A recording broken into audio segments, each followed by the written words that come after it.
I'll tell you what, man. After going through all the team stuff and with all the strip and re-oils, we knew coming over into the arena was going to be a little bit different, and that was the idea. Talking to both Andres and DJ and preparing for this show is because the lanes are going to be stripped and re-oiled 3 times within about an hour.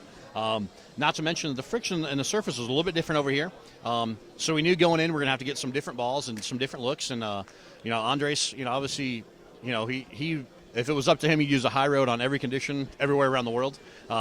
And when we got over here, the shooting star actually blended the lane out a little bit more. It's a high RG core, symmetrical shape, doesn't have a lot of differential. That solid cover really blended it out. And it was really good, and we actually thought both lanes was going to be the answer. But what happened was this left lane, just before the show started with about 4 minutes to go, all of a sudden he 2-pinned, then DJ 2-pinned. There ended up being a little bit of carry down. A combination of both. Combination of friction and then a little bit of carry down, which made that left lane squirrely. And obviously, if you noticed, most of the misses were on that left lane today. And so it was one of those things that I had him grab a stronger ball and try to disturb. It was a little too much, and he goes, I think my high road I can cheat back a little right. And that's really how we got to the game plan of high road on the left lane, shooting star on the right lane. And DJ used a variety of balls.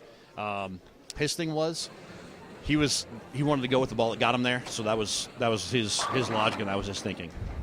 Oh, it's just incredible. It's just incredible. It's been a long, tough week. It feels like I qualified to this match weeks ago. So it was up and downs the whole week, and to be able to get this game against DJ that he bowled so great all week is everything that you work for. I worked very hard in December and January to get ready for this.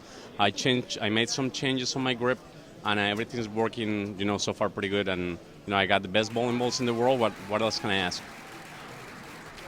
No, I was just going to say, I can definitely tell. Obviously, I wasn't out here at the World Series in Vegas, but I can definitely tell you made some changes. And just your preparation obviously seemed a lot easier for you getting warmed up and loosened up, which is obviously, as you've learned being out here for a few years, you have to kind of be able to not snap and be ready, but you got to be able to ease into it a little bit quicker. And obviously, you've learned that. And I was proud of you this week. I mean, you're like, boom, ready to go. I'm like, is this the same Andres? I haven't seen this guy.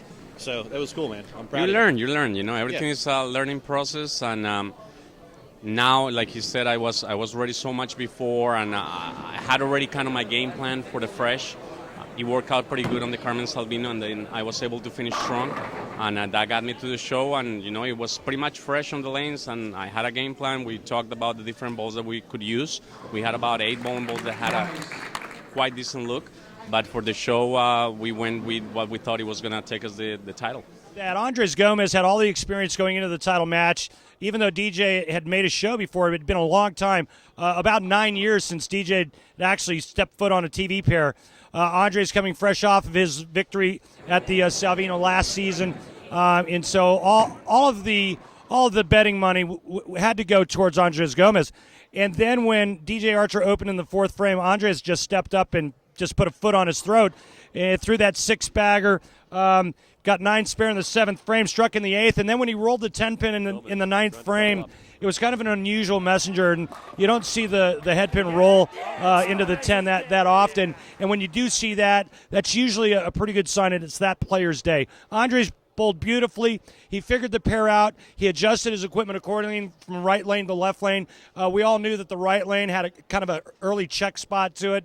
And he threw the ball great. So kudos to Andres.